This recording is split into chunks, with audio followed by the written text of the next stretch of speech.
Make sure you guys hit the subscribe button if you guys are enjoying the content that we're throwing up, and make sure you guys hit the like button if you enjoy the video, and yeah, let's begin.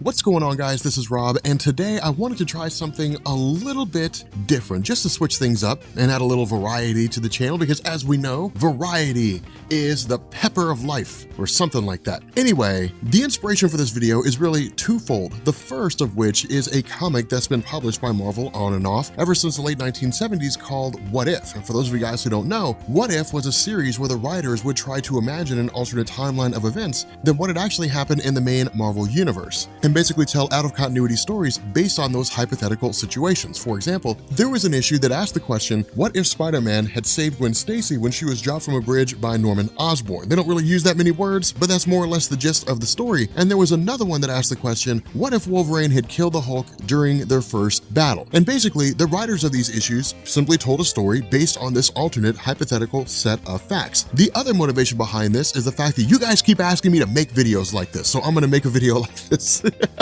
I'm gonna give this a shot and we're gonna see what happens. So, because Marvel isn't really publishing What If comics really anymore, I think the last they did was Infinity, and they're certainly not doing them in all new, all different Marvel, and because of the fact that seeing a Marvel versus DC crossover, or a Marvel and DC crossover in the modern day is really something that just kind of left to the birds, I figured why not fill the void here on my channel and give this a shot. So with that in mind, we're going to get a little experimental today, and we're gonna ask the question, what if the Incredible Hulk was given a Red Lantern ring? So in order to tell the story properly, we have to know exactly what it is that we're dealing with. So in case anyone watching this is not aware of what the Red Lantern rings are or how they work, we'll start with an explanation of their history as well as the powers and abilities they bestow upon their wearers. So back when Geoff Johns was writing his character-defining run on the Green Lantern, which we cover here every Sunday, one of the biggest things he did was create an entire emotional spectrum of different lanterns, each one having a different color, and each color representing a different emotion along the spectrum. Prior to this, we had only ever seen Green Lanterns in comics, but Johns expanded the idea of the Lantern Corps and made the Green Lanterns just one of many aspects of a much larger picture. While the Green Lanterns derive their ability from willpower, there are other Lantern Corps that get their powers from other emotions, including the Red Lanterns, who rely on the emotion of rage for their strength. Now that brings us to the Red Lantern Power Ring, the source of power for all Red Lanterns. The Red Rings themselves and the Red Lantern's central power battery were created by Atrocitus out of his rage and desire for revenge on the Guardians of the Universe, who he blamed for the slaughter of almost every person in his home sector. Drawing on this central power battery, the Red Lantern rings imbue those who wear them with a variety of powers and abilities, but also causes them to undergo a dramatic transformation. When the Red Lantern puts on a ring, the ring effectively replaces their heart so that they can no longer feel any emotion other than rage, and they're singularly motivated to exact revenge and wreak as much destruction as possible. The ring also transforms the blood of its wearer into basically a liquefied rage plasma that the lantern can then regurgitate, and the blood that these Red Lanterns regurgitate is both incendiary and extremely corrosive. Now, Red Lanterns are also able to fire the rage-filled plasma as an energy blast with destructive capabilities, the extent of which is directly related to the level of rage of the particular person who's spewing this and their power. Now, other abilities offered by the Red Lantern rings include the ability to create light constructs out of red light, the durability of which depends on the level of rage of the lantern creating them, as well as flight and the creation of force fields that both shield the lantern from harm as well as sustain their physical requirements as a form of life support. And so now that we've covered what a Red Lantern ring does, we next turn our attention to what the Incredible Hulk powered by a Red Lantern ring would be capable of. And to do that, we first have to run over what the Hulk can do without the ring. So, as most anyone with any degree of familiarity with the Incredible Hulk knows, the primary characteristic of the Hulk is incredible strength, which increases as he gets angrier and has no known upper limit. This strength is complemented by insane durability and a ridiculously fast regenerative healing factor. Even in his base form, the Hulk is one of the most powerful Earthbound characters in the Marvel Universe. But if we add the Red Lantern ring to the equation, he becomes a universal threat, the likes of which would draw the attention of the entire gamut of Marvel's heroes. Now, the key factor to consider is the effect that rage or anger is going to have on a Hulk possessing the Red Lantern ring. ring. As we said earlier, the Red Lantern ring is going to force Hulk into a physical transformation where his heart and blood are replaced by pure rage to the point that anger is the only emotion he will be able to feel. He will be singularly focused on expelling that rage in the form of violence and getting revenge on all those who have wronged him in the past. It's important to remember here that as the Hulk's rage level increases, so does his strength. So what's going to happen is essentially that the power of the ring will cause the Hulk to become angrier than ever before, which in turn will cause him to become stronger than ever before. When you add in other abilities granted by the ring, what we would be dealing with here would essentially be an invincible monster that can fly, create force fields, and shoot pure unadulterated energy out of his hands and vomit from his mouth. So just think about that for a second. The Hulk flying over a city, vomiting fire down upon the people below. That's literally the situation that we're going to be dealing with here. So now that we have an understanding of what's going on, we face the question of how this story would play out if it were to ever actually come to fruition. Specifically, how would the Hulk come into possession of the ring? What would he do once he got it? And how would he be stopped, if at all? Well, of course, the story would have to start with some sort of crossover of the Marvel and DC universes. So I think a good starting point here would be that we have a Red Lantern ring that's recovered by S.H.I.E.L.D. Obviously, no one at S.H.I.E.L.D. knows what the ring is, but like all Lantern rings, it immediately seeks out a worthy host, arriving in front of Bruce Banner, making the declaration, "You have great rage in your heart, you belong to the Red Lanterns," after which Banner immediately begins undergoing the change associated with the Red Lantern Corps. Of course, as he gets angry, his transformation into the Hulk begins as well. In a matter of moments, we have our complete transformation as the Hulk is wearing the ring, vomiting his rage blood all over the laboratory, setting things on fire, and setting off all sorts of alarms. This, of course, brings a multitude of S.H.I.E.L.D. agents down on Hulk, who he dispenses with easily. Now, of course, Tony Stark, Reed Richards, and Hank McCoy all hear the commotion as well because they're in this base of operations or what have you, but after seeing the Hulk destroy the S.H.I.E.L.D. agents, they think better of engaging him directly, noting that the last time he appeared to be this angry, it took an effort of the entire Marvel Universe to stop him. So they formulate a plan to bring the Avengers, the Fantastic Four, and the X-Men together as quickly as possible to take on this new threat. In the meantime, the Hulk is just raging throughout the city, probably New York since this is Marvel Comics after all, shrugging off an enormous assault from the US military, unfazed by gunfire, tanks, airstrikes, and anything else they can throw at him. I mean, it's just absolute pandemonium. Like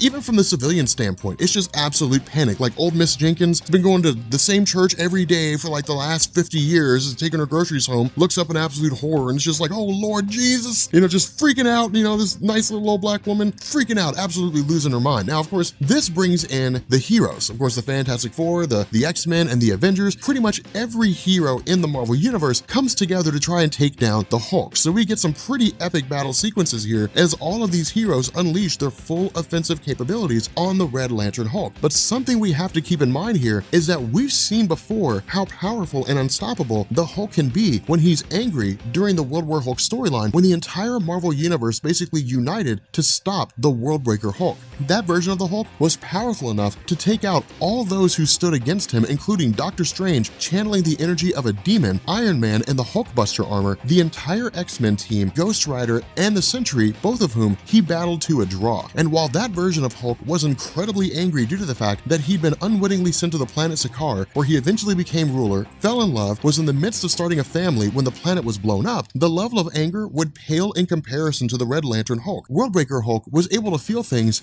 other than anger. He exercised restraint. He could have killed the X-Men during his battle with them, but he didn't because he didn't blame them for the tragedy that he'd suffered. Red Lantern Hulk would not be so discerning. He would be motivated by pure, unadulterated rage and would seek out to destroy everything and everyone in his path. So as the battle rages on, it becomes clear that the heroes are going to fail. Civilians are dying, soldiers are dying, even heroes are dying. On the ground, we cut to an exchange between like some commanding officer of the US military and Captain America. The officer informs Cap that the word has come down from the president that drastic measures are going to be taken and a massive bomb, possibly even nuclear, will be dropped on New York to stop the rampaging Hulk before he moves on to other cities. Cap grabs the officer's radio, implores the powers that be to reconsider, citing the fact that not only is Hulk likely to survive the blast, but innocent lives will be lost. Cap is told that the risks have been considered and the president has decided that the Hulk represents the largest threat to US national security and all available means will be taken to neutralize him. So most of those heroes that have survived turn their attention to trying trying to evacuate the area before the bombs dropped, while some of the most powerful heroes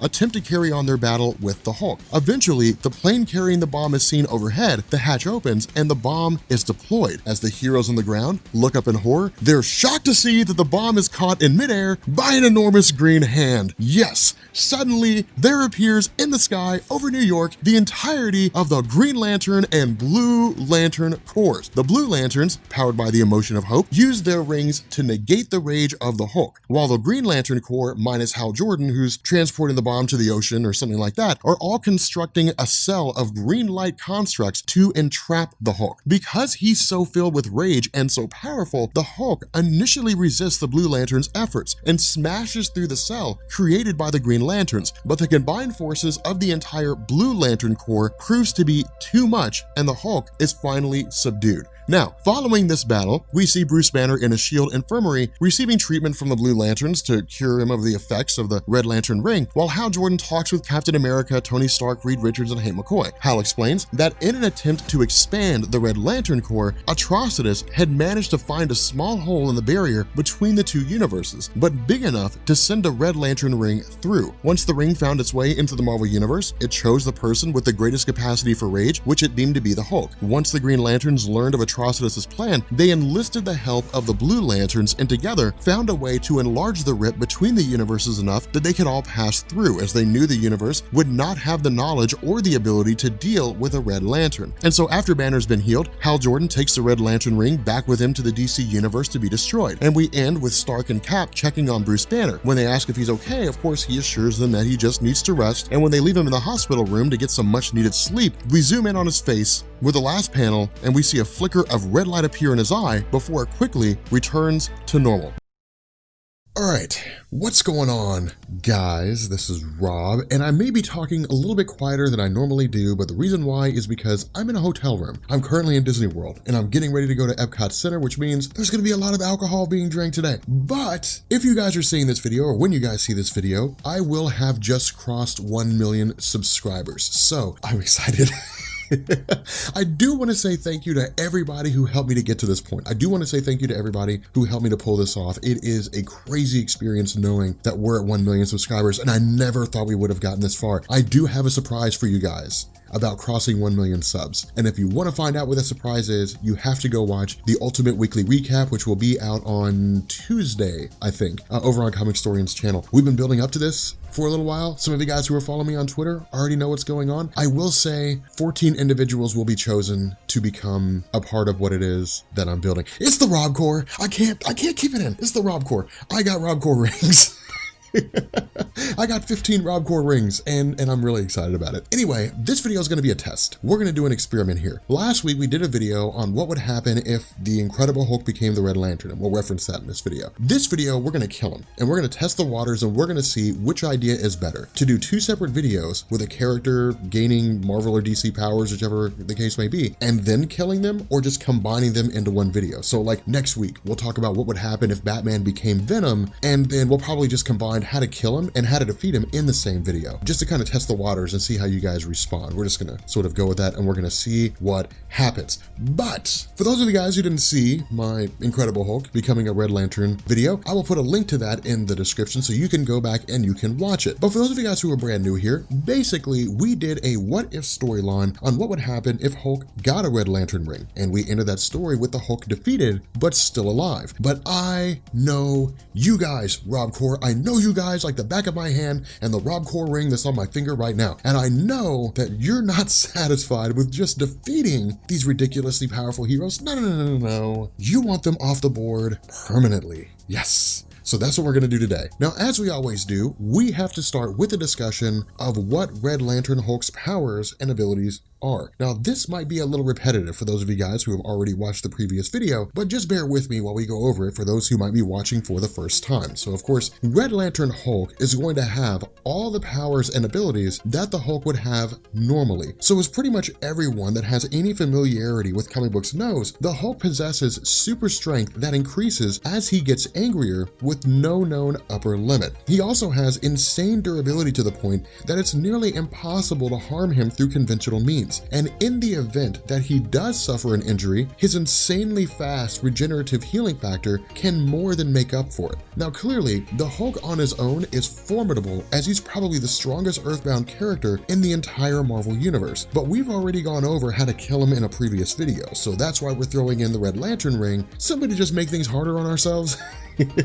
So the Red Lantern ring draws its powers from the rage of the person wielding it and confers a variety of abilities on its wielder, with the most notable of these being the ability to regurgitate a stream of liquid rage in the form of corrosive incendiary blood. Now in addition to this, the Red Lantern ring allows its wearer to create hard light constructs from red light, the strength of which is determined by the rage level of the wearer. Furthermore, the ring allows the user to create a protective force field fueled by rage and also allows them to fly. So if the Red Hulk had the Red Lantern ring, like we discussed in the previous video that we did on him, what we're faced with is the proposition of taking down one of the strongest characters in the Marvel Universe, who we really can't inflict any damage on and can heal from whatever damage he does suffer, that's also able to fly and vomit corrosive rage blood all over the place. Now, in our previous video, as I said, we managed to defeat the Red Lantern Hulk, but it took the entirety of the Blue Lantern and Green Lantern Corps to do so, and that only worked after pretty much every superhero in Marvel Comics had failed to collectively take him down. The reason that worked is that the Red Lanterns have an inherent weakness to the Blue Lanterns, which derive their energy from the emotion of hope that allow the Blue Lanterns to drain the power of the Red Lanterns. And basically, that's how we defeated the Hulk in our last video, by draining the power of the Red Lantern ring that he was wearing. But now, it's time to go a step further, and not only leave the Incredible Hulk defeated, but to also unalive, also known as advertiser-friendly word, the Hulk. To that end, we'll start with the most straightforward way to kill the Red Lantern Hulk. This method involves exploiting the physiological transformation that takes place in all those who put on the Red Lantern ring. For those that are unfamiliar, what happens when someone puts on the ring is that the ring basically replaces their heart as well as their blood with pure rage, and the ring functions as a type of life support, keeping its wearer alive. What that means though is that if the wearer is separated from the ring, they will die, since, they no longer have a heart, which makes living kind of problematic. But in theory, if we can separate the Hulk from the Red Lantern ring, he would die, and we will have achieved our goal. Simple enough, right? Well, you guys should know by now, it's not going to be that easy, right? It's not going to be that easy. First of all, saying we're going to separate the Hulk from the ring is one thing. To do it is quite another. As we said, we're facing a rampaging, invulnerable, rage-vomiting monster. It's not like we're just going to be able to walk up and ask him to remove the ring, right? Like, hey, Incredible Hulk, you're really scaring old Miss Jenkins, man. Like, she's terrified of you. Will you please take off the ring? That's not going to happen. Like, he'll kill us before we even get close enough. So, we're going to have to figure out if there's a way that we can separate the Hulk from the ring against his will, which will be difficult, but might not be impossible. So, members of the Red Lantern Corps usually have an inherent weakness to the hope-fueled light emitted by the Blue Lantern rings. Exposure to this light will negate the effects of rage in the Red Lantern, which in turn will make them weaker. Now, if we had enough Blue Lanterns, then it might be possible to completely neutralize the rage that burns within the Hulk, and then once he's in an extremely weakened state, remove the ring and end his life. So in reality, there really is a straightforward way to kill the Red Lantern Hulk, although it will take the concentrated power of several Blue Lanterns, but we can't say for sure how many, because of course, there's no precedent for this in the comics, as Hulk has never gotten a Red Lantern ring. What we do know though, is that Hulk's capacity for rage is very, very high, so we can assume that it's going to take a lot of Blue Lanterns, perhaps even the entire Blue Lantern Corps, to pull this off. Now, I do need to point out here that in our previous video, we did get the Red Lantern ring off the Hulk after he'd been defeated and he didn't die. Now, some of you are probably wondering how that was possible, but the answer is simple. Since the intent was to merely stop the Hulk rather than kill him, the Blue Lanterns would have used their healing abilities to counteract the effects of the Red Lantern ring on the Hulk's physiology, allowing him to return to normal. Obviously, if the goal is to kill the Hulk, they wouldn't do that, and the Hulk would theoretically die when the ring was removed. But let's not stop there. I mean, this is a little anticlimactic, isn't it? The Rob Corps is not about taking the easy way out. No. All right, we are not now this nerd. All right, we're not taking over the source-fed nerd base and then killing the channel. That's not our goal. We're not going to destroy everything that we built up. We are going to take the hard way out. We're actually going to work hard for our money. So hard for our money, and it's gonna work hard for us. So, since we've established that taking the Hulk down by dealing physical damage to him is pretty much impossible, we're still gonna be focusing on taking off the Red Lantern ring, because with it, he's effectively unstoppable. But how do we get the ring off of him? The first step is clearly going to be calming the Hulk down. We have to decrease his rage if we have any hope of getting close enough to remove the ring. To do that, we can try a couple of methods. First, we can try to calm him down telepathically. There are several extremely powerful telepaths in Marvel Comics: Charles Xavier, Emma Frost, Jean Grey before she died, and we can try to use their abilities to probe around the Hulk's mind and turn off the rage that's fueling him. This might work, but it's not a sure thing. The Hulk has shown in the past that he is at least somewhat resistant to telepathy. Now, this has kind of waxed and waned over the years, but the combined efforts of those three telepaths may be enough to overcome that resistance. But even then, I'm not sure how much is going to be going on inside the Hulk's mind. It's basically just going to be overcome by rage and devoid of any real thought. Maybe this group of telepaths will be able to dig past all the rage and actually appeal to the Hulk's conscious mind. Maybe they won't. It's not a sure thing, but it is a possibility. But I think a better avenue than telepaths is another class of characters that can alter the moods of others. There are actually a few characters in the Marvel Universe with this ability, such as Luna Maximoff, the daughter of Quicksilver and the Inhuman Crystal, as well as Manuel de la Rocha, better known as the mutant Empath. Because he's a pretty obscure character that many of you may have never heard of, Empath is a character that debuted in the mid-1980s in the New Mutants series, where he was a member of the Hellions, a group of mutant students taught by Emma Frost, who at the time was the White Queen of the Hellfire Club. Now, he's been used pretty sparsely in comics since then, but he is really the perfect tool for us here, since we don't want to send a child like Luna into battle with the Red Lantern Hulk. I mean, it'd be messed up, wouldn't it? Like, to see like Luna just go trotting up to the Hulk, like, Hulk, will you please calm down? He's like, Hulk smash! And like smash this little girl. I mean, it'd be... I don't know why we're laughing. That's not funny. Even we, as murderous as we are, we have our limits, right? I mean, we have the limits of the things that we're just not willing to do. And sending a little child in to get murdered is not okay. A teenager is perfectly acceptable though, because when I was a teenager, I was a dick, and teenagers are generally dicks. So Empath is perfect because he's able to control the emotions of others without even touching them. And he can completely negate the emotions that a person is feeling and put them in a pretty much catatonic state. When they're in this state, Empath is able to not only control their emotions, but their actions as well. So we let Empath negate Hulk's rage. The Hulk goes catatonic, we take the ring off the Hulk, and he dies. Most likely. I mean, probably. There's a really good chance that he will. I mean, the Hulk has an insane healing factor. Maybe he can grow a new heart before he dies. Maybe he can't. At any rate, we should probably just keep calming him down until he completely reverts back to Bruce Banner before taking off the ring. Then we can simply just shoot an arrow through him and make sure that he can't heal, like when Hawkeye did during Civil War II, because Marvel was making a stupid decision. But anyway, RobCorps, if you are new here to Comics Explained, make sure you guys hit the sub button to become part of the RobCorps proper. If you guys enjoyed this video, make sure you drop a like. And yeah, let me know how you guys feel about this. Do you like the idea of doing a what if story and then a separate video on killing that particular character in that what if story? Or would you rather see a what if story and the character killed in the same video? Let me know down in the comment section, and I'll try and experiment with Batman or something like that. We'll do a what if story on Batman and kill him in the same video, just to kind of see how you guys respond to that.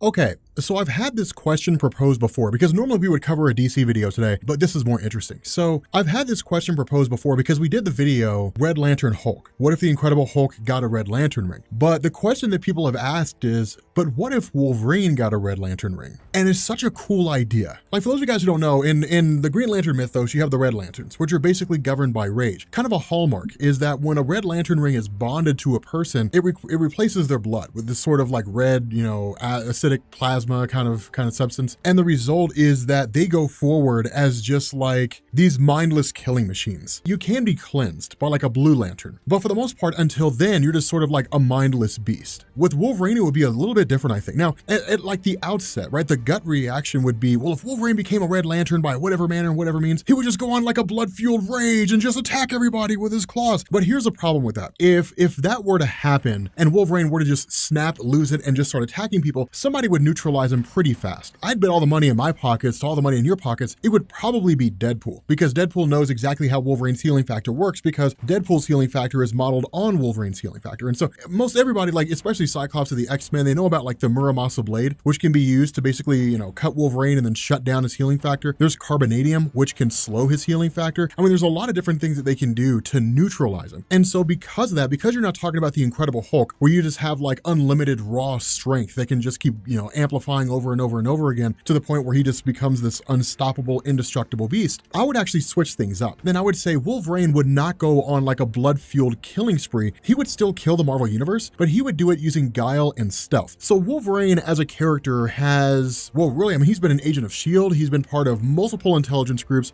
Team X, he was part of that Black Ops wet work team before he was rolled into the Weapons Plus program. He's been an Avenger. He's an X-Man. He's played like all these roles. He's been like basically in and out of every single superhero team that exists in Marvel Comics. And so he essentially has like the info. He has the ticket of every single superhero, and he knows how to take every single one of them out. And so from there, like the question becomes, how do you stop Wolverine from becoming like a mindless monster? In truth, I would invoke his healing factor. Like I would say Wolverine's healing factor is this, right? Like when you become a Red Lantern, your heart gets replaced and that's the end of that. But with Wolverine, because he has a healing factor, I would say in this instance, what would end up happening is the Red Lantern ring would bond to himself, right? Like something would happen, Wolverine would freak out, whatever it is, you know, Wolverine, you have great rage in your heart, welcome to the Red Lantern Corps. So Wolverine gets the Red Lantern ring. And then what you would see is this scenario where he just kind of goes like ballistic for a moment in time, for maybe like 2 minutes, 3 minutes, 4 minutes, whatever it is. And then his healing factor would take over. And his healing factor would basically like push out all that red plasma, blood stuff. It would essentially purify himself. It would regrow his heart. And then it would just be Wolverine with a Red Lantern ring. Now, the cool thing is that from there, it would break out into like constructs and things like that. It would allow him to like use a Red Lantern ring to create all these Red Lantern hard-like constructs. Now, in reality, outside of like the rage and all that kind of stuff, and with regards to the ability to make hard-like constructs, there's really no difference between the Red Lanterns and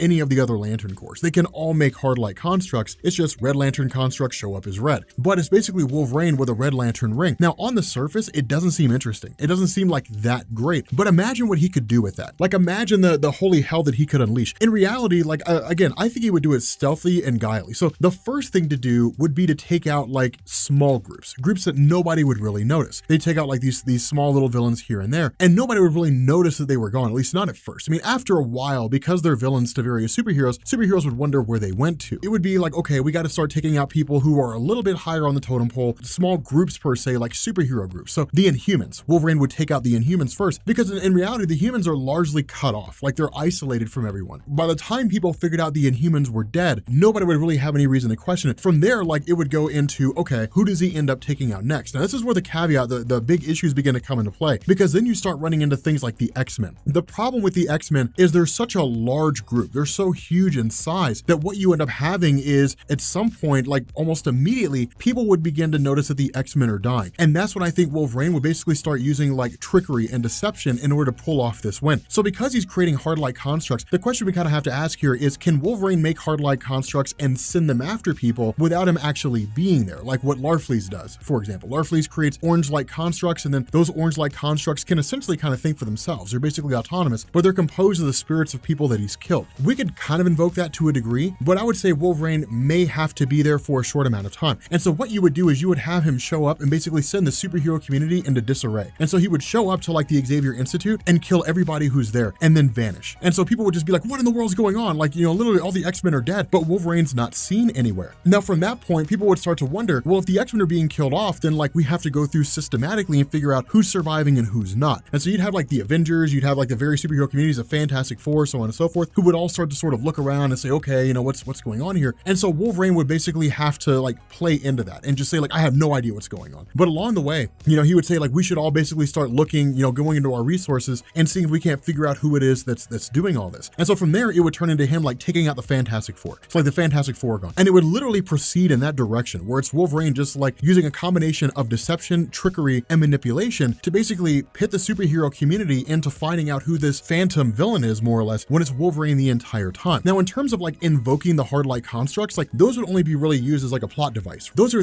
things that pop up, but they wouldn't pop up for very long, because I think that what you would start to run into is, especially with someone like Reed Richards, if they had like video footage of the hard light constructs, or there was some kind of evidence of what the hard light constructs were, then people would ask, what are those? And that's when you would start to get into Reed and so on, Reed Richards and Iron Man and probably Blue Marvel, Adam Brashear. They would start to ask questions on like what these constructs are, what they're made of, and they would start to investigate, poke around, different things like that. Now, what this also leads to is questions like Blue Marvel himself, like Adam Brashear, or like the Sentry, or the Incredible Hulk, these powerhouse guys. Now, because Wolverine is so well versed in the Marvel Universe, because he's so well versed with these various superheroes, we'd have to believe he would know how to take them out. The Incredible Hulk is really like unlimited brute force strength. And so I could easily see it being a scenario where Wolverine just like grabs, like literally ensnares him in a hard light construct, and then just like flies him into space and just like kind of catapults him into the sun. It would have to be quick and dirty. With Thor, it's a little more complicated, because while he is a powerhouse in and of himself, the idea here is that Thor can technically, he's done it for a brief moment in time, can like survive in space. Now, it can't be done for like a really long amount of time, but it can be done for like a short amount of time. Yeah, now that I think about it, I want to say that in Thor 387, which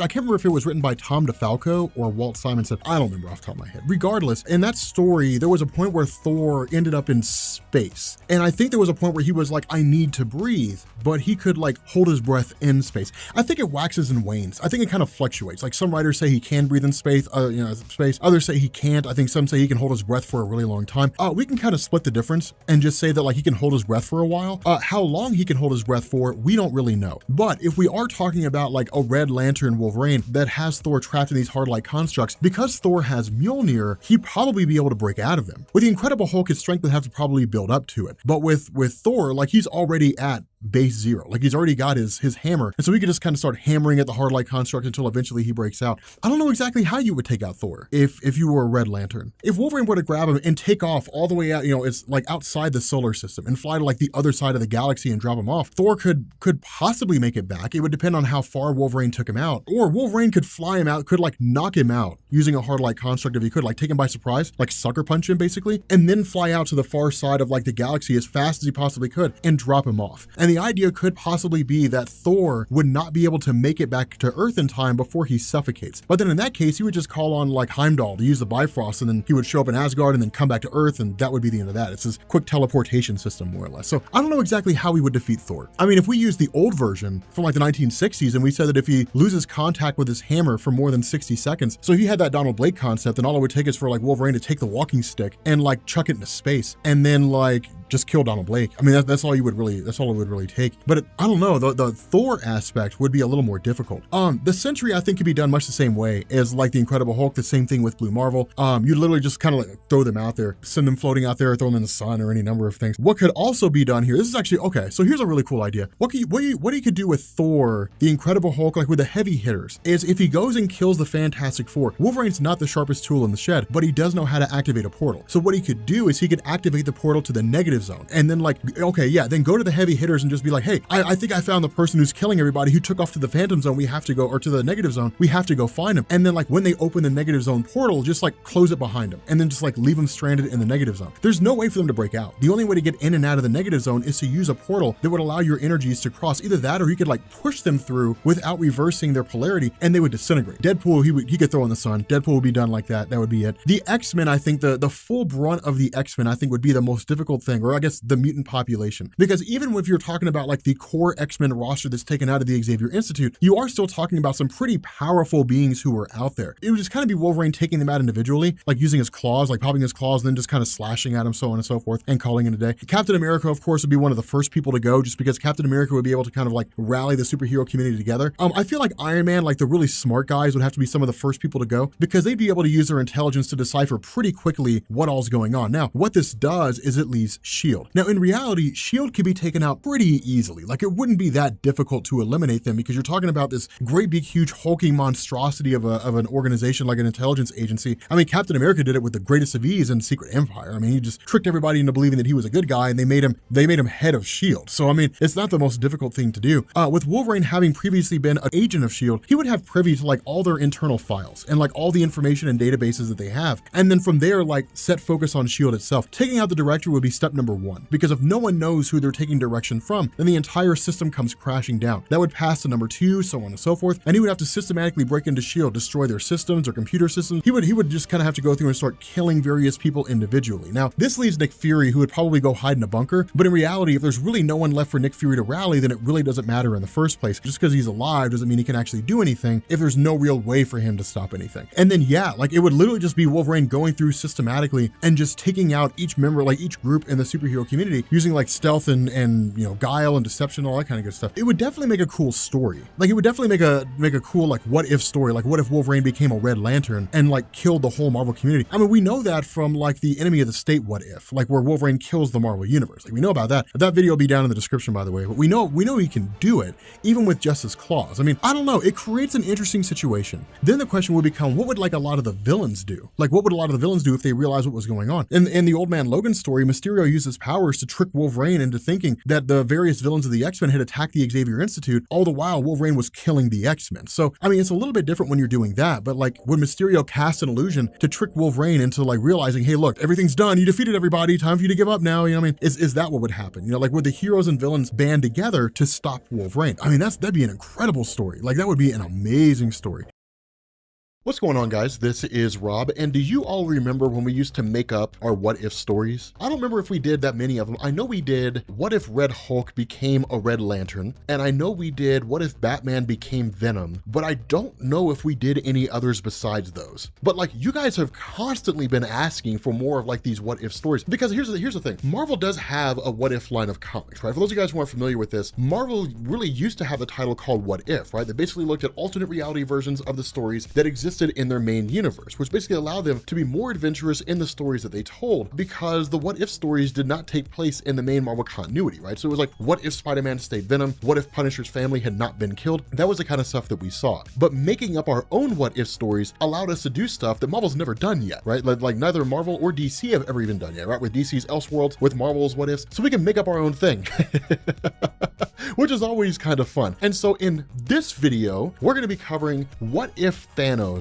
got all the lantern rings in the DC universe. What if you went to the DC universe and gained all the lantern rings? Now, Thanos is a character that we always associate with his quest to collect all the Infinity Stones. It makes sense for an interesting proposition for him to basically want to also collect another set of items that would grant him even more power than he already possesses. But I think that we need to start with why Thanos would want to do this in the first place. What's going to be his motivation for collecting these rings? Is he just like a jewelry aficionado wanting to like add some rare pieces to his collection? Is he trying to flex on folks? They see me rolling, they hating, patrolling, they trying to catch me riding dirty, trying to catch me riding dirty, trying to catch me riding dirty. I don't know if that's what he's wanting to do, right?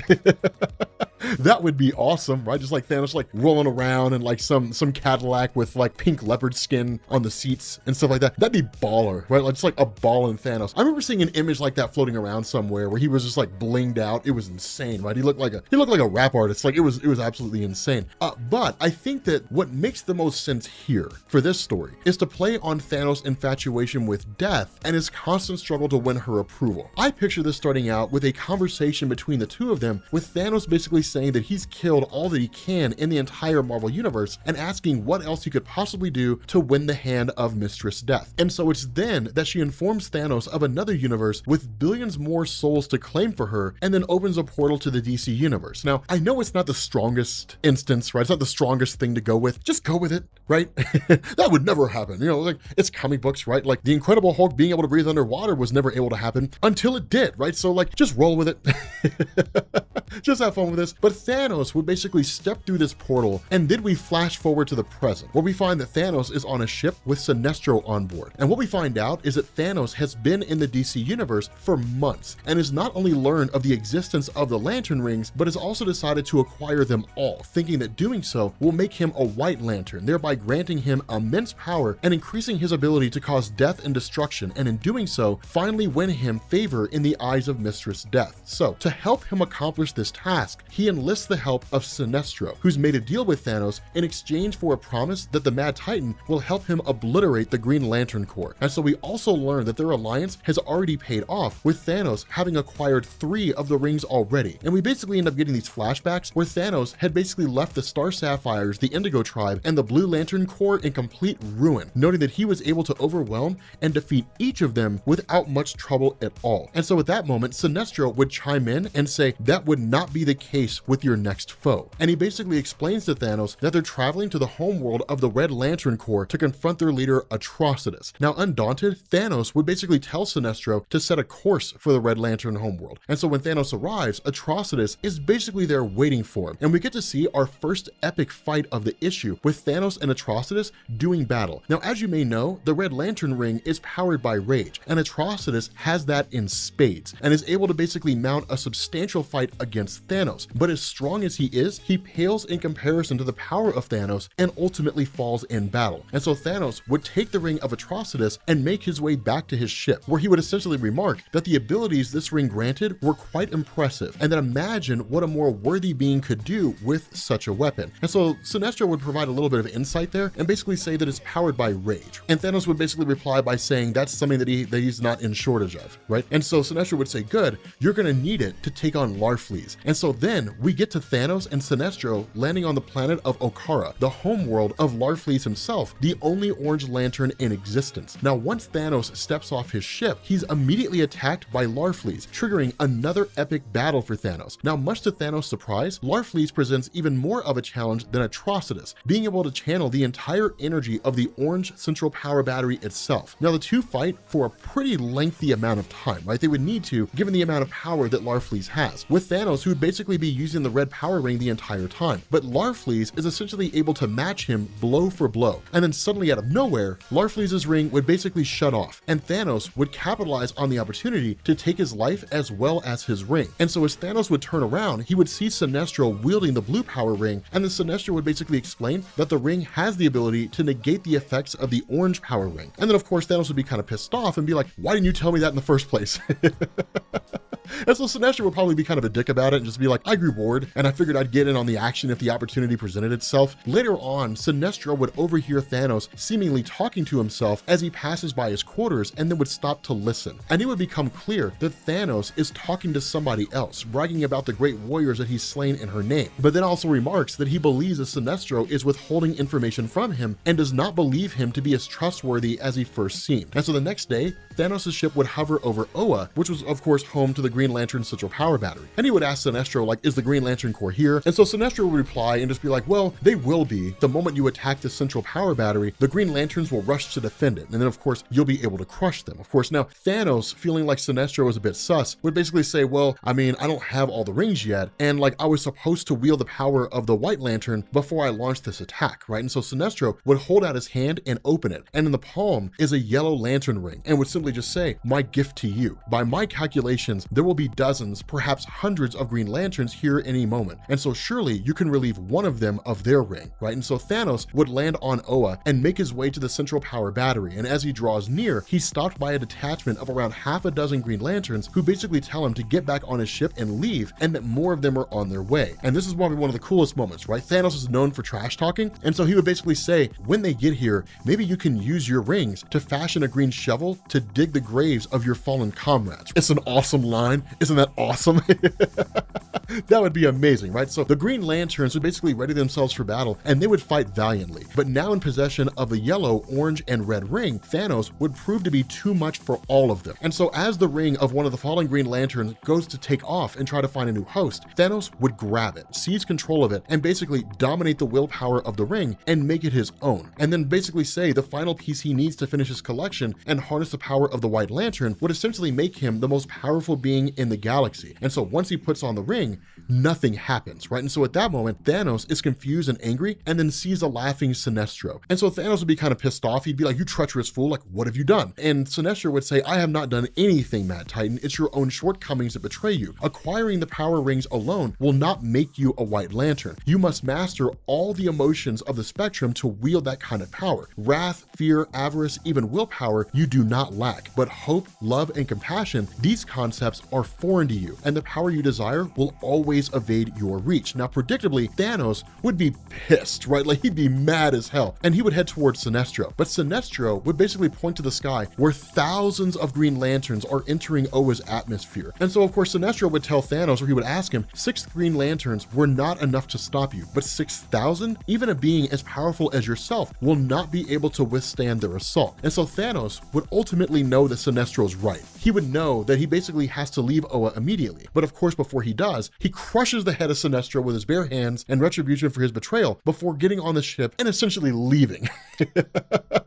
Now, as the ship takes off, the Green Lanterns would land on Oa, and Hal Jordan, John Stewart, Kyle Rayner, and all the familiar faces would be among them. Now, of course, John Stewart would look at Thanos leaving and simply say, we're too late. And Hal Jordan would respond, he'll be back and we'll be ready for him. Here, we cut to Thanos seething on his ship, but then we end up hearing a voice that comes out of nowhere, right? And it just basically says, Thanos of Titan, you have proven yourself a great warrior and a conqueror of death. Come to me and I will give you power beyond your wildest dreams, right? And so Thanos is like, who the heck is this? Who am I talking to? And this voice identifies itself and says, my name is Necron, but you can call me Death.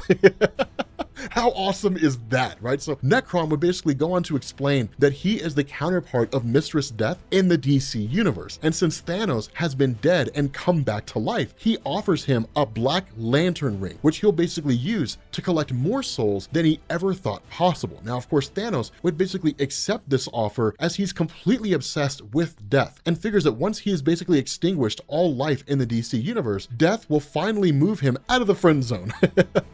And so Thanos takes the Black Lantern ring, goes to several planets, and lays waste to all of them, building himself an army of reanimated corpses before he returns to Oa to finish off the Green Lanterns once and for all. Now, what we end up finding out when he arrives is that Sinestro had begun working to sabotage his plan from the moment he heard him talking to Death. And figuring out that Thanos was eventually going to betray him, Sinestro had contacted Hal Jordan and told him of Thanos' plan to unite all the rings, and correctly predicted that Thanos would fail and then would ultimately discover the existence of Necron and the Black Lantern Corps due to his fascination with death. And so Sinestro would tell Hal that he knows what to do, and Hal would agree. And so when Thanos would land on Oa, he'd be met by basically the entirety of the Green Lantern Corps. But with his army of the undead with him, he would basically have the numbers advantage. And so the Green Lanterns would fight valiantly, but Thanos' forces are essentially gaining the upper hand until Hal springs his plan and trades his Green Lantern ring for a yellow one. Kyle Rayner would trade his Green Lantern ring for a blue ring, and Guy Gardner would trade his ring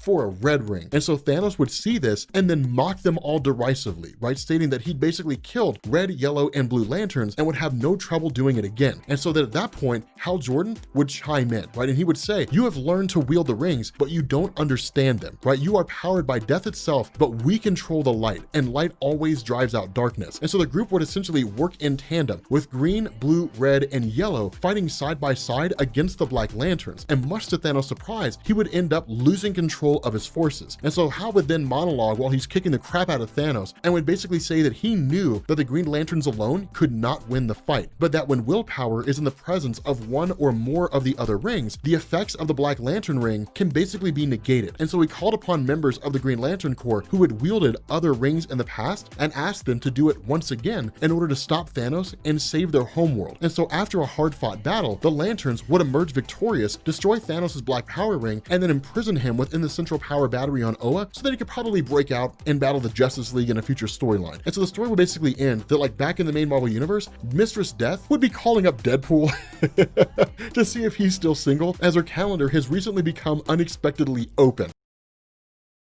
What's going on, guys? This is Rob, and today we're back with another What If video. And since we've done videos in this series featuring the Red Lantern rings and the Orange Lantern rings, I thought I'd focus on the Black Lantern ring. Now, this is probably the last one we're going to do, at least as far as the Lantern rings, for a little while. It's like Good Charlotte once said, 1 time is okay, 2 times is fine, 3 times you're playing with yourself. So we're going to stop after 3, and then we're going to kind of call it a day, or at least we might come back after a while, but we're going to do a what if story on something else next week. But in thinking about who would do something interesting with the Black Lantern ring, I came to the conclusion that the best candidate for receiving this ring would actually be Magneto. Now that might not seem like an obvious choice, but I think it makes sense because Magneto has a very specific objective that he's basically been trying to achieve since we were introduced to the character: the overthrow of the human race and the establishment of a new world order where mutants assume their rightful place of dominance over mankind. And although Magneto is extremely powerful, being an Omega level mutant in his own right, he's never been able to achieve this on his own. And so it makes sense that if he were to gain access to something that could give him a significant bump in power, that he might actually be able to accomplish his goal. Also, I want to set the parameters for this story in terms of where in the Marvel chronology this hypothetical story would take place. And so I definitely want this to take place before the current X-Men status quo of all the mutants living on Krakoa and being able to resurrect dead mutants went into effect. And I think the best place for this story to occur is just before the events of Avengers versus X-Men. And the vision that I have for this is that it'll actually take the place of Avengers versus X-Men, because I think a lot of people were fairly underwhelmed with that story, or at least underwhelmed with the versus portion of that story. I kind of was. The versus series was cool because you got to see X-Men fight Avengers, but I felt like it was one of those things where Marvel started off strong. They were like, yeah, this is going to be awesome, right? Issue number 1's going to be amazing. By like the 6th versus issue, it was like, okay, so like we're done now. And like they didn't care. They were just kind of like,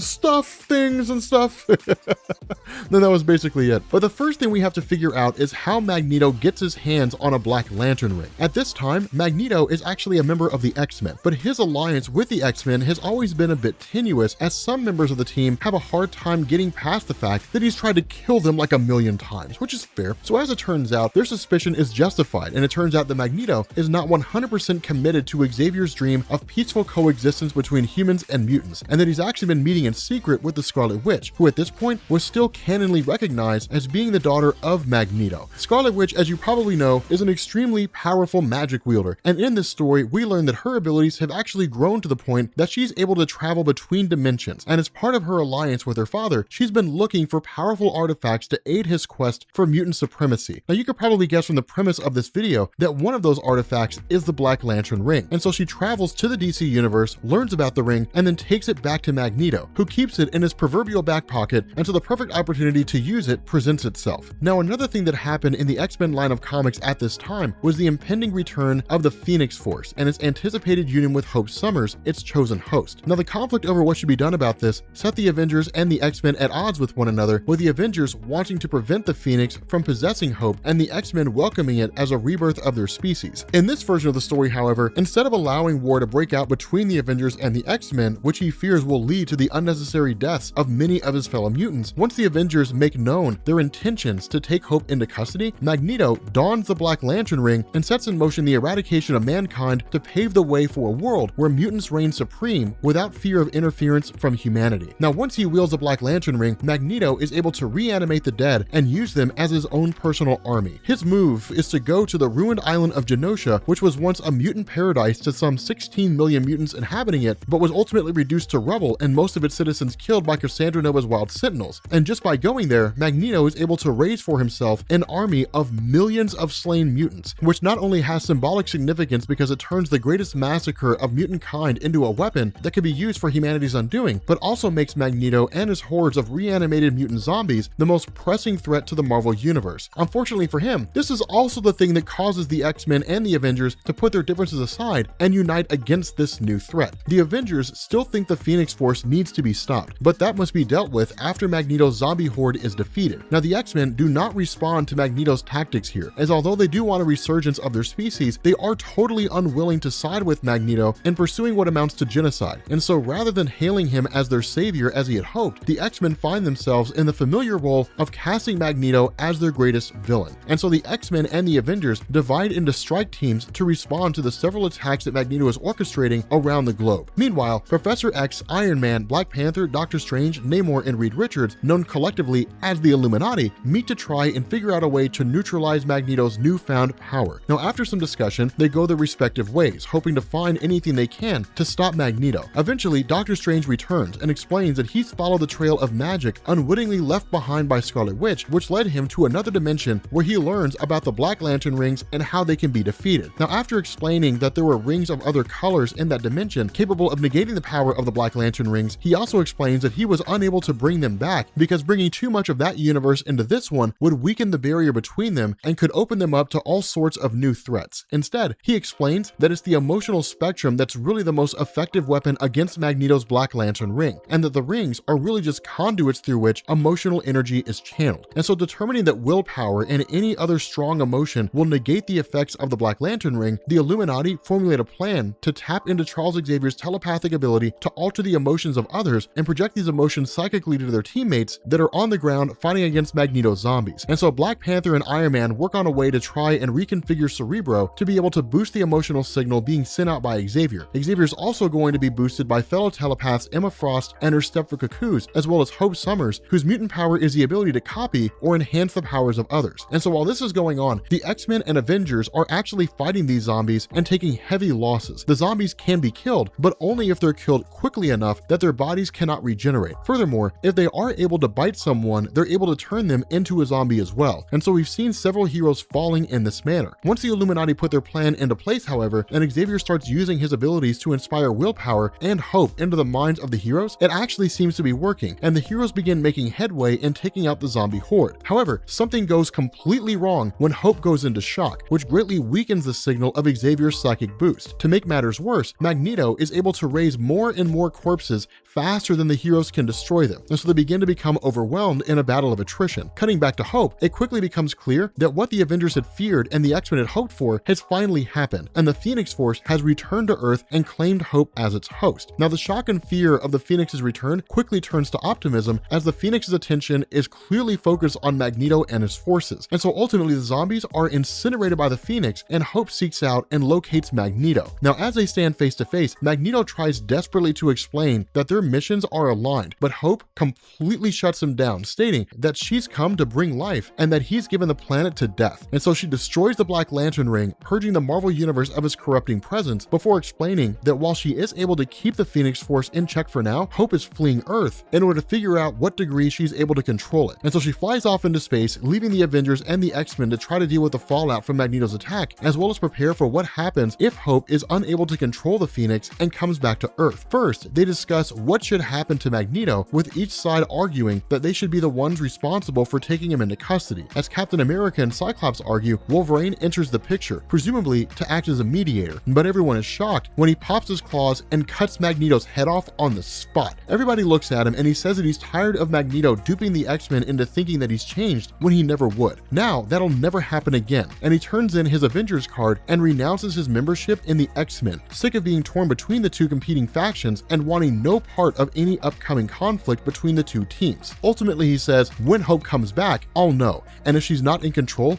I'll be able to do what I need to do. And with that, he walks away to forge his own path, independent of either team. Alright, what's going on, guys? This is Rob, and today we are taking one of the most fearsome characters in the Marvel Universe and asking what would happen if they were to gain possession of one of the most powerful artifacts in the DC Universe, the Orange Lantern Ring. And I think the first thing that we have to work out is, how does Galactus acquire the Orange Lantern Ring in the first place? So surely everyone who's watching this knows the deal with Galactus, that he goes around the universe devouring planets because that's the only way to satiate the intense hunger that he feels. Now, to help him do this, he's employed a series of heralds to find planets suitable to consume, and the current herald of Galactus, as of the time this video is coming out, is Thor. Now, we are going to make a couple of assumptions here, right? As most of you guys know, Thor is currently the herald of Galactus in order to help him find a handful of planets that will allow him to consume the Black Winter. And Thor's response is, however many people on those planets die, it's not the biggest thing because the universe is at stake here, so basically, the needs of the few outweigh the needs of the many. What we're going to assume is that under any normal circumstance, that Thor serves Galactus in a starkly different way than as it's been done by heralds of the past, in the sense that Thor has a much stronger moral compass than any of the previous heralds, probably even stronger than Silver Surfer, and that Thor is going to do everything he can to make sure that Galactus takes as few innocent lives as possible. And so the idea is that Thor goes to Sif, who's taken over for Heimdall as the guardian of the Bifrost following his death, and tells her to try and locate planets that are devoid of innocent life that he can direct Galactus to. Now, due to some sort of cosmic anomaly, Sif is able to extend her vision vision beyond the boundaries of the Marvel Universe and locates a planet called Okara, which is just bursting with energy,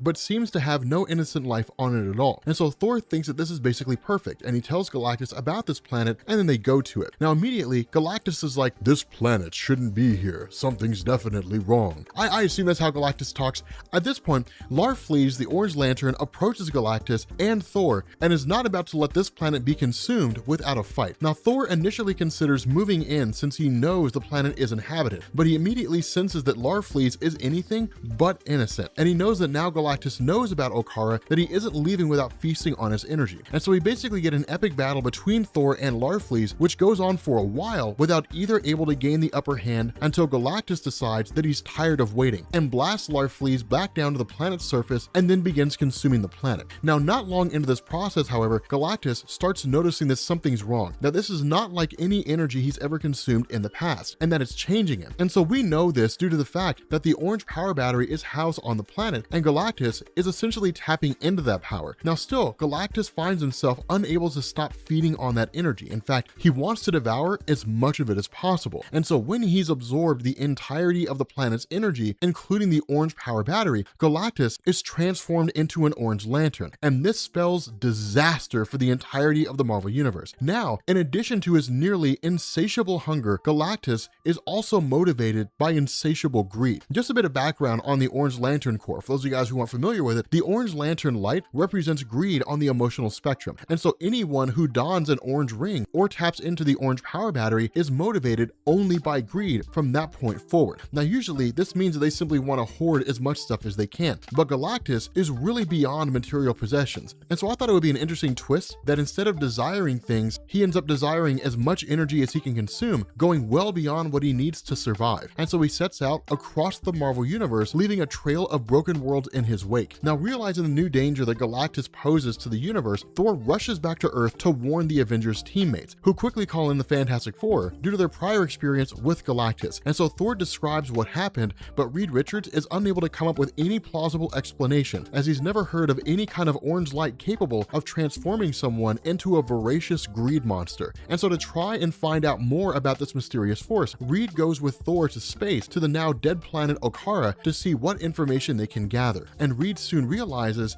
what Galactus did, that Okara should not have been in the Marvel Universe, that it was clearly from a different universe based on the readings Reed was getting, but the opening in space-time that allowed it to travel to their universe no longer appears to be open. And so Reed ultimately states that he was hoping that he could access the place that the light originated, perhaps that they could find something there to help them rid themselves of it. Now, as readers, we know that in fact something does exist in the DC universe that would help their newfound problem, the Blue Lantern Ring, which is able to negate the effects of the Orange Lantern Ring. And so Reed sets to work trying to find a way to reopen the doorway into this other universe. But in case he fails, a contingency needs to be in place. And so while he works on finding a way to the DC universe, the Avengers and the Fantastic Four will seek out perhaps the only artifact in the Marvel universe that will be able to stop Galactus, the Casket of Ancient Winners. That's not true. That's a dumb idea. It's the ultimate nullifier.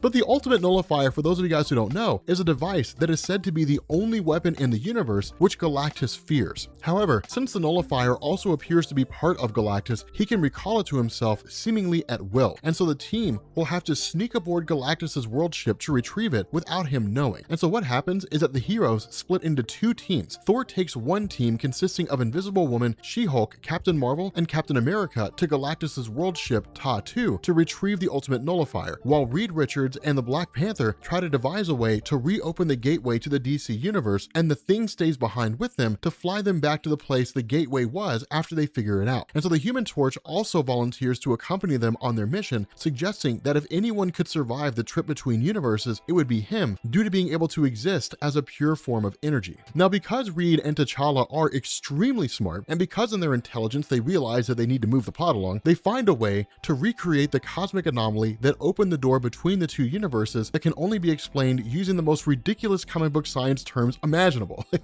Just that's what we need. We just need like when they're like, Reed, how'd you do it? He can just take a page out of like the Flash TV show, right? When they're like, Barry, how'd you do that? He's like, Speed Force, man. I ain't got to explain it. Like Reed needs to be the same way, right? It's just like, Reed, how'd you do that? Science. And like, that's it. That's all you get. And so they go to the planet Okara and attempt to reopen the gateway. Now they are initially successful in reopening the gateway, but when the Human Torch goes through it, much to the terror of his companions, he's vaporized before their very eyes. Not only does this doom his plan to failure, but it makes Reed wonder if perhaps Galactus destroying the universe would be preferable to trying to explain to his wife why her brother's atoms have now been dispersed across the universe. I wouldn't want to have to do that. But we cut to Thor's team and their attempt to procure the ultimate nullifier. Now Thor is the first to enter Galactus' ship under the pretense of meeting with Galactus to plead with him to stop his rampage and spare the universe. This is a tough pill for Thor to swallow, but he also puts his pride aside and plays the role, knowing that Galactus needs to be distracted so that the ultimate nullifier can be secured without his detection. Now as the two of them argue with Galactus, telling Thor to find him more planets to devour because he must acquire all the energy he can, the rest of the team enters the world ship. An invisible woman becomes invisible and begins searching for the nullifier. Now after a short time, she finds it and then takes it, but doing so sets off an alarm in Galactus's brain as a part of himself has now been taken from him. And so Galactus blasts Thor through the wall of the ship and into space while the rest of the Avengers team escape the ship with the ultimate nullifier. Now as they make their way to their ship, they find that Mr. Fantastic's team has joined them outside of Galactus's ship, but he's joined by most of the cosmic heroes in the Marvel Universe. The Silver Surfer, Beta Ray Bill, the Guardians of the Galaxy, Nova, pretty much all of the heroes that you can think of. Now Reed explains that things on his end went south and he put out a distress call that was answered in droves. Reed takes the ultimate nullifier from Sue and explains what happened to Johnny. Now Sue's heartbroken, but there's no time to mourn because Galactus is pretty pissed off and the only option they have is to fight. And so it's an all hands on deck situation with even the Earthbound heroes donning spacesuits and venturing off of their ships and into the battle. There was a lot of firepower here with heroes like the Silver Surfer and Thor aided by the Power Cosmic, Captain Marvel, Nova, and others. And for a brief moment, it looks like they may be able to mount a meaningful defense against Galactus, but then everything suddenly changes when Galactus summons an army of orange light constructs. Now unbeknownst to our heroes,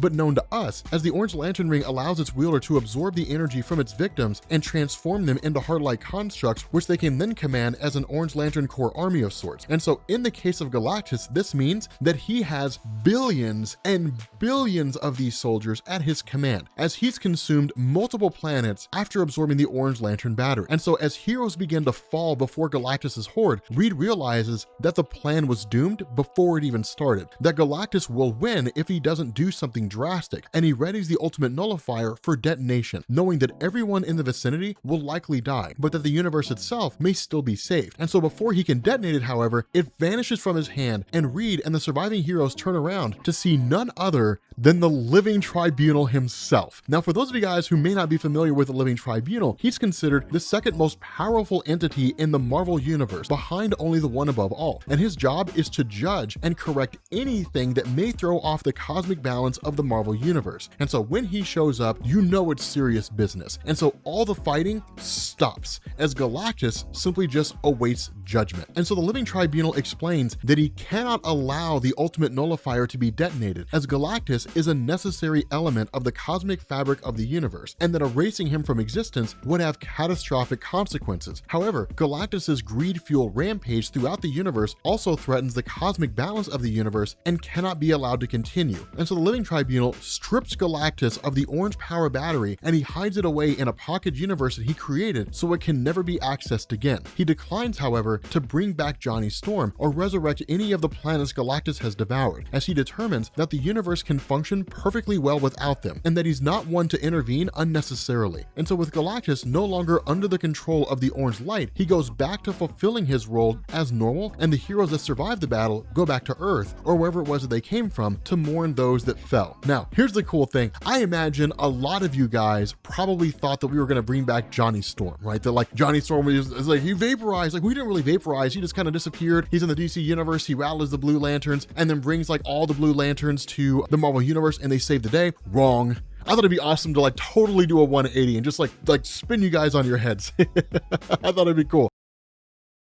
What's going on, guys? This is Rob, and we're back to creating our own what-if stories, which I think is especially important now because Marvel and DC are not releasing any new stories. Which, by the way, let me know what you guys think down in the comments. Post some stories that you think we should cover. We are going to get caught up on X-Men, but aside from that, let me know what stories you think we should cover because I'm considering covering Executioner's Song. There's no significance about the story, but it is cool. And Strife is like, Strife was amazing. Dude, Strife, man, if they introduced Strife in the Marvel Cinematic Universe, man, dude, it'd be a massacre. Anyway, so we're covering the story, the X-Men become Red Lanterns. So let's begin this, right? Let's put this story in the context of the greater Marvel universe. So as you know, if you've been reading any X-Men comic lately, the X-Men, along with all mutants on Earth, both good and evil, are currently residing on the living island of Krakoa, or at least most of the mutants that are out there. Now, since Jonathan Hickman took over the X-Men line of titles, the mutants have established their own nation on Krakoa, and their relationship with other governments of the world has been tenuous to say the least. Now, this really comes as no surprise and is more or less a microcosm as how the world has approached the mutant race since their introduction into the Marvel universe as being hated and feared by humans has basically been the underlying theme of nearly all the X-Men stories that have ever been told. So that gives us a really logical starting point for our hypothetical story, as now that the mutants have their own country, the other nations of the world have an easy target for the prejudice against Homo superior. Now, one of the prominent features of the X-Men status quo on Krakoa is that any time a mutant dies, they are to be resurrected through a process involving a group of mutants known as the Five: Tempest, Proteus, Hope Summers, Elixir, and Egg, who was formerly called Goldballs, but somehow finds himself with an even lamer nickname now. But the whole process relies on Egg essentially creating non-viable eggs, which Proteus turns viable through reality warping. DNA of a mutant is then injected into the egg, which Elixir gives life to. Tempest then speeds up the incubation process with her time-altering powers until it hatches, and all of this is made possible by Hope Summers empowering the rest of the Five to use their powers in unison and at the peak of their potential through her ability to mimic the powers of others and push them to their absolute limits. And so for our story to get off the ground, this process has to stop happening, as this is going to provide a catalyst that's going to cause the X-Men to choose the path of becoming Red Lanterns. So what happens is that a covert team of operatives from an unnamed organization finds their way to Krakoa in the cover of darkness. They destroy the stockpile of eggs that have been created to resurrect mutants and kill Egg himself so that no more eggs can be created, thereby ending the process of mutant resurrection. However, the most egregious action taken is the assassination of Charles Xavier. Now, while this has happened before since the founding member of the nation-state of Krakoa, this time there is no bringing Xavier back, and as you would expect, the idea that they can no longer employ this process to raise their fallen as well as the murder of one of their own is a source of great anger for mutant kind. Now, as the council that governs Krakoa gathers, they decide that the human community has gone too far, and that although they respect the dream of Charles Xavier for mutant and human coexistence that prompted one of the principal laws of Krakoa to be kill no human, the time for that cooperation has basically passed, and they must now set their sights on revenge. However, the council knows that lashing out at the world will draw the intervention of the non-mutant heroes of the world, and they debate on how or even if they can defeat them. Now, it's at this point that Apocalypse reveals that he's been making contingency plans for the day that his fellow mutants finally saw the light and realized that peaceful coexistence between mutants and the inferior species of humanity was impossible. And so he explains that he's found a way to use the doorways on Krakoa to go beyond traveling from place to place to be able to travel between dimensions. And in fact, he's been making periodic trips to another universe and has found an ally in an entity called Atrocitus. Now, he goes on to explain that although Atrocitus cannot come through the gateway to Krakoa since he is not a mutant, that he's given Apocalypse a number of rings that will grant the mutants vastly more power than they already possess. What's more, Apocalypse would say smugly, these rings are fueled by rage, and when have we as a species ever been more enraged than at this moment? If we take these rings, no force on Earth will be able to stand against us, and we can finally take our rightful place as the rulers of this planet. So I feel like Apocalypse would talk that way, but I don't know. Like, I don't know how to voice Apocalypse. He doesn't really need to be loud, right? He doesn't really need to yell. He just needs to have that authoritative voice. But normally, cooler heads would prevail, and the X-Men would never do something like this, but their mentor and their entire way of life has been destroyed in an instant,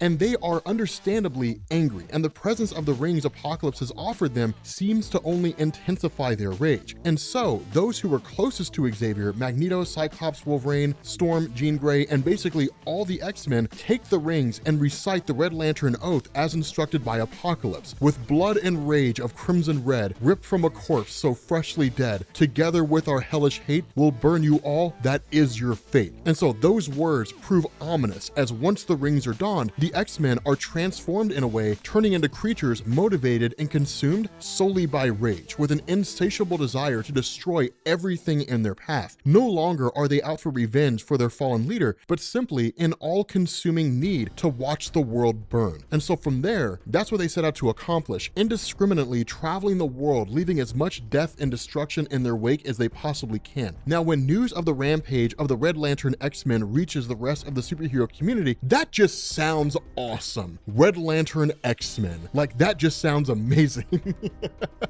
Now, when news of the Red Lantern X-Men reached the rest of the superhero community, they immediately tried to devise a way to stop them. The Avengers, the Fantastic Four, Spider-Man, Doctor Strange, literally every superhero you could think of comes together to try and stop the X-Men's wrath. They meet the X-Men with a united front, sparing no resource in their offensive against their former allies, which have now been turned into mindless monsters. Iron Man and Black Panther have brought out every piece of technology and weaponry they have, but the plasma emitted by the X-Men incinerates it all, as well as the entirety of Wakanda's forces. Doctor Strange, Scarlet Witch, Brother Voodoo, every magic-wielding hero in the Marvel Universe, and even Doctor Doom, who's temporarily aligned with his traditional enemies to save his kingdom of Latveria and the rest of the world, launch every magical attack they can think of to no avail. Despite the potency of their magic, the force powering the X-Men is not of this universe, and the magic seems to have no effect on the red-like constructs shielding the X-Men. Now, as the battle rages on, the heroes of the Marvel Universe begin falling one after another before the Red Lantern X-Men. Those that are left begin formulating a last-ditch plan to save the world. It's a long shot and something they would never do under normal circumstances, but they see no other option. And so Reed Richards tells Thor, who's still serving as a herald of Galactus, to find the Devourer of Worlds and bring him to Earth. And furthermore,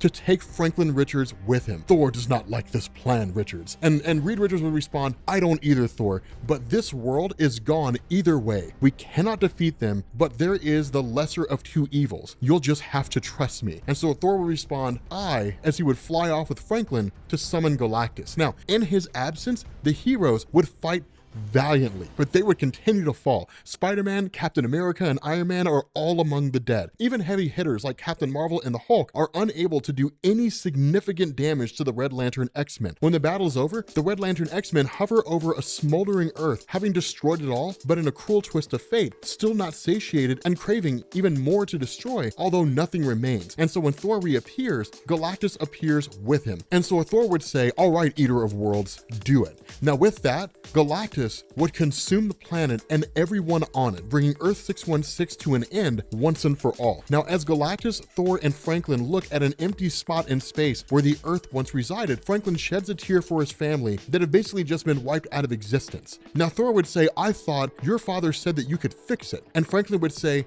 I can make things exactly like they were before. It will all be just like it was, and no one will know except for me. And so with that, Franklin Richards makes the Earth in the image it had been before the X-Men put on the rings, before Charles Xavier was assassinated, and before Apocalypse figured out how to cross into the DC universe and learn of the Red Lantern Corps. Furthermore, he creates a barrier between this universe and that one, determined to keep the corrupting force of the Red Lantern Corps or any other force that may attempt to infiltrate their universe from ever seeping in again. And so this universe has enough problems of its own, and ultimately Franklin Richards just kind of lets things go. So yeah, that's how I see it playing out. If the X-Men ever got the Red Lantern rings, I think they would be virtually unstoppable and would lay waste to the entire Marvel universe, so that the easiest way to right that ship would be to eliminate the Earth they destroyed and replace it so that no one would ever remember what the X-Men did. And this is kind of a cool thing here. There was this idea that I was kicking around with, that when Galactus and everybody showed up, that ultimately there would be like a spare Red Lantern ring floating around there somewhere, who really knows, but like the Red Lantern ring would bond itself to Franklin Richards, and Franklin Richards would become a Red Lantern, ally himself with the X-Men, take on Galactus, defeat him, and then they would just kind of go out into the universe and try to destroy everything. If you guys want to see that story where Franklin Richards becomes a Red Lantern, let me know. Let me know, and I will make that video. Because I feel like it would be lit. Like, it'd be amazing, right? Franklin Richards as a Red Lantern would be so OP.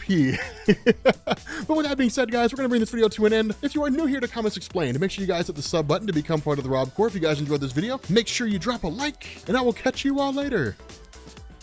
Peace.